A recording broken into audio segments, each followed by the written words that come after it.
Om Swastiastu. Selamat pagi anak-anak. Pak ucapkan terima kasih atas perhatiannya karena anak-anak akan menyimak materi pada pertemuan kita di pagi hari ini. Tetapi untuk sebelum kita memulai pembelajaran kali ini, Pak tidak henti-hentinya untuk mengajak anak-anak selalu mengucap syukur ya atas kesehatan dan semua limpahan karunia Tuhan yang sudah Tuhan berikan kepada kita semua sehingga kita semua dalam keadaan sehat dan siap untuk mengikuti pembelajaran hari ini. Walaupun memang situasi pembelajaran pada saat ini masih eh, belajar di rumah, tetapi Pak harapkan itu tidak akan mematahkan semangat anak-anak untuk belajar. Itu. Dan Pak harapkan kepada anak-anak agar selalu menjaga kesehatan sesuai dengan protokol kesehatan yang anak-anak sudah ketahui secara bersama. Nah, untuk selanjutnya kita akan belajar terkait dengan materi Atman yang akan membahas lebih lanjut lagi ya, ini materi terkait dengan pandangan Vedanta tentang Atman. Jadi sesungguhnya ini merupakan materi lanjutan dari bab pertama yaitu tentang Atman, dan ini indikator yang selanjutnya pada pertemuan ini. Nah, tentu pada pembelajaran kali ini kita akan membahas lebih rinci lagi, lebih detail lagi, seperti apa sebenarnya pandangan dari Vedanta terkait tentang Atman. Tentu ini akan kita pelajari dan Pak harapkan kepada anak-anak semuanya agar menyimak materi ini dengan baik, sehingga pemahaman anak-anak lebih luas terkait dengan Atman dalam pandangan Vedanta. Itu. Tetapi sebelum itu tentu Pak mengajak kepada anak-anak semua untuk setiap memulai pelajaran ataupun pekerjaan, kita tentu memulainya dengan doa anak-anak. Karena setiap proses yang kita lakukan tanpa doa, maka itu hasilnya tidak akan maksimal.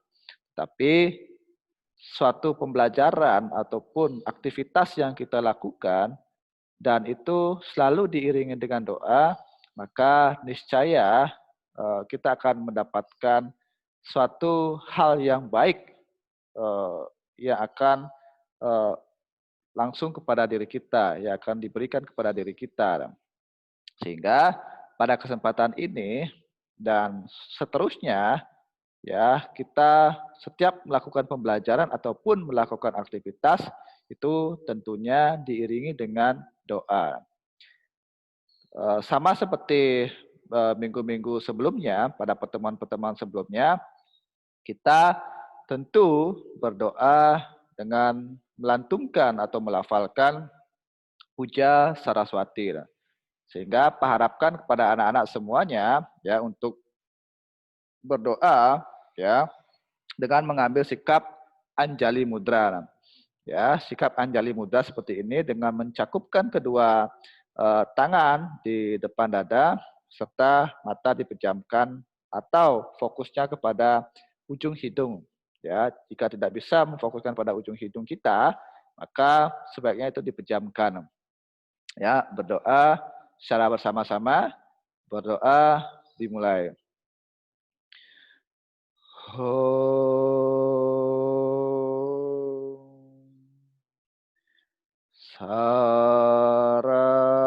Saraswati Namastubhyam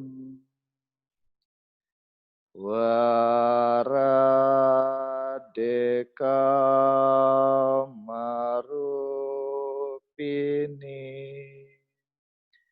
Vidyarambam Karishyami Syidir Bawat me sada.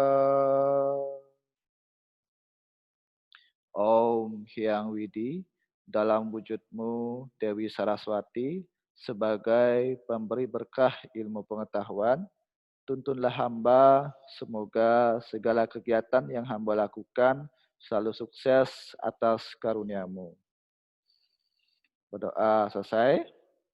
Nah, selanjutnya kita akan bahas terkait dengan kelompok Vedanta ya. Jadi kelompok Vedanta itu ada 3 ya. Dan di sini pertama kita akan bahas terkait dengan Atman menurut Adwaita Vedanta. Seperti apa Atman menurut Adwaita Vedanta? Jadi Adwaita Vedanta mengatakan bahwa jiwa perorangan tidak bisa dipandang sebagai hayalan belaka dari Brahman. Karena jiwa adalah Brahman. Jadi seperti sloka yang mengatakan bahwa Brahman, Atman, Aikyam. Jadi Brahman dan Atman itu sesungguhnya tunggal. Hanya saja Brahman di sini menampakkan diri dengan sarana tambahan atau upadi. Yang konsekuensinya Brahman dibatasi oleh sarana itu sendiri. Jadi semacam Brahman itu memiliki manifestasi. Itu. Jadi Atman adalah Brahman seutuhnya, sehingga Atman mempunyai sifat yang sama dengan Brahman, sehingga apapun sifat-sifat Brahman, jadi Atman itu pasti memiliki sifat-sifat seperti itu juga. Itu karena Atman dan Brahman itu sesungguhnya sama, tunggal, sehingga identik dengan sifat-sifat dari Brahman. Gitu. Kemudian seperti sifat-sifat Brahman misalnya berada di mana-mana tanpa terikat ruang dan waktu, maha tahu, tidak berbuat dan tidak menikmati. Inilah sifat-sifat. Jadi Brahman dan Atman memiliki sifat ini juga. Dalam kehidupan sehari-hari ada keanekaragaman perorangan yang disebabkan oleh avidya. Jadi avidya itu semacam kegelapan, kebodohan. Tuh. Dalam keadaan avidya, manusia tidak dapat membedakan dirinya yang sebenarnya dengan sarana-sarana tambahan atau upadi itu, dengan manifestasi. Itu. Dengan kekuatan-kekuatan yang bersifat transenden. Kemudian avidya atau ketidaktahuan mengakibatkan manusia mengalami segala macam penderitaan. Ya, jadi Atman yang berada dalam diri kita, ya, karena Atman itu dibungkus oleh 5 lapisan yang disebut dengan Pancamaya Kosa. Nanti Pancamaya Kosa akan Pak jelaskan selanjutnya ya. Jadi setelah Atman menurut Vedanta, nanti akan Pak bahas terkait dengan Pancamaya Kosa. Itu. Jadi karma wasana juga termasuk dalam upadi ya. Sehingga karma wasana juga menyebabkan manusia menjadi avidya. Ada sebuah sisa-sisa karma atau sisa-sisa perbuatan ya, itu menyebabkan manusia juga menderita. Dalam Salah Samustaya pun mengatakan bahwa menjelma menjadi manusia itu memang sungguh utama sekali. Apan iking dari wong utama juga ya. Nimitaning mangkana wenang ya temulung awaknya saking sangsara. Maka sedanang subah karma hinganing kota maning dari wong ika. Jadi menjelma menjadi manusia itu sangat utama sekali. Karena ia dapat membebaskan dirinya dari perbuatan buruk. Dengan jalan apa? Dengan jalan berbuat baik. Dengan jalan berbuat baiklah manusia dapat membebaskan dirinya dari penderitaan. Dengan karma-karma baik. Gitu. Itu ya anak-anak. Jadi karma wasana juga termasuk dalam upadi ya, sehingga karma wasana juga menyebabkan manusia menjadi avidya, menjadi gelap, menjadi ketidaktahuan gitu. Ini pandangan Atman dalam Adwaita Vedanta. Gitu ya. Nah, selanjutnya pandangan Atman menurut Wisista Dwaita Vedanta. Jadi, pandangan Wisista Dwaita Vedanta menyatakan bahwa Atman adalah bagian dari Brahman. Nah, ini hampir sama kan? Ibarat sebuah biji delima, buah delima merupakan Brahman, sedangkan biji-bijinya merupakan Atman. Ya, ibarat sebuah biji delima, buah delima merupakan Brahman, sedangkan biji-bijinya merupakan Atman. Jiwatman benar-benar bersifat pribadi dan secara mutlak nyata dan berbeda dengan Brahman. Jadi, sesungguhnya ia muncul dari Brahman dan tidak pernah di luar Brahman. Jadi Brahman yang dimaksud adalah Tuhan itu sendiri. Tapi sekalipun demikian, ia menikmati keberadaan pribadi dan akan tetap merupakan suatu kepribadian selamanya. Setiap jiwa memperoleh badan atau tubuh sesuai dengan karma wasananya. Saat moksa, jiwa tidak murni bersatu dengan Brahman karena masih ada identitas sehingga jiwa hanya tinggal di Waikunta sebagai pelayan Brahman. Ini menurut Wisista Dwaita Vedanta. Tentu ada persamaan dan ada perbedaannya. Kemudian selanjutnya, Atman menurut Dwaita Vedanta.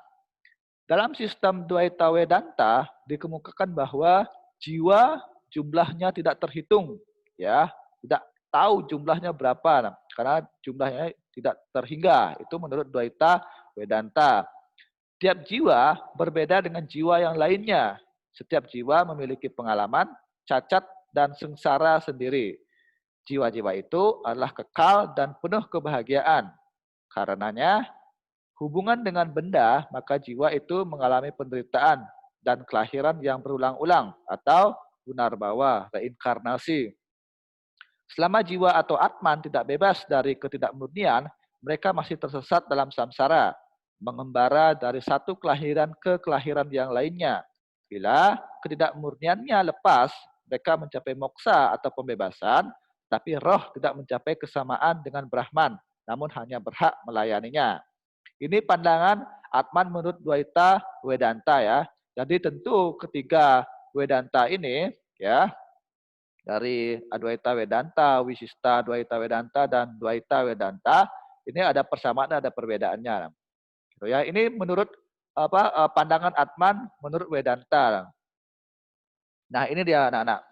Jadi sesungguhnya Atman itu sama dengan Brahman. Jika Pak konsepkan Brahman, ya Atman. Jadi Atman itu ya, Atman yang ada di setiap makhluk ya, itu terbungkus oleh 5 lapisan. Ya, tentu lapisan inilah yang menyebabkan sifat-sifat Atman itu tidak muncul anak-anak. Karena dibungkus oleh 5 lapisan. Ibarat sebuah lampu ya anak-anak. Lampu yang menyala itu ya ketika dibungkus oleh misalnya 5 lapisan, misalnya kain hitam ya, pasti cahaya dari lampu itu pasti akan redup. Ya, tetapi ketika kita kupas, kita buka lapisan-lapisan itu, maka cahaya terang dari lampu itu pasti akan muncul. Sama dengan Atman. Atman itu identik dengan Brahman, sama dengan Tuhan. Tapi Tuhan itu ya, sifat-sifat Tuhan itu terbungkus oleh 5 lapisan ini. Sehingga kesadaran akan Brahman, kesadaran akan Tuhan itu terhalangi. Bagaimana caranya agar kita bisa membuka kelima lapisan ini? Tentu ada tahapan-tahapannya anak-anak. Jadi yang pertama kita kendalikan anamaya kosanya. Tapi sebelum itu Pak Agen lebih menjelaskan apa sebenarnya kelima dari panca maya kosa ini.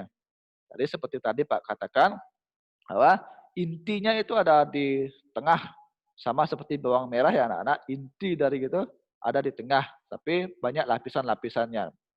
Untuk menemukan inti itu tentu kita harus membuka lapisan-lapisan dengan sebuah kesadaran. Itu ya. Jadi 5 lapisan pembungkus atau pancamaya kosa. Ini. 5 lapisan tubuh spiritual yang membungkus badan manusia. Jadi yang pertama itu ada anamaya kosa. Lapisan badan ini merupakan lapisan paling luar dari tubuh yang terbentuk dan tumbuh dari makanan. Lapisan badan ini juga dikenal sebagai badan kasar atau stula sarira atau badan biologis kita. Dalam filsafat Hindu, komponen anamaya kosa terdiri atas kelima alat pengamatan, persepsi, dan kelima alat untuk bereaksi atau bertindak, yaitu jenana indriya dan karma indriya. Ya, atau panca budi indriya dan panca karmen indriya. Kerangka badan atau otot, tulang, dan semua organ yang bersifat nyata pada tubuh manusia merupakan lapisan anamaya kosa. Ini lapisan yang pertama, ya, lapisan Annamaya Kosa. Kemudian yang kedua, Pranamaya Kosa.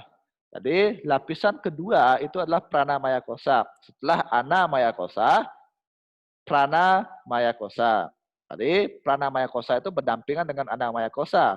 Jadi adalah lapisan prana atau energi ya. Jadi lapisan nafas atau energi yang menggerakkan lapisan Annamaya Kosa.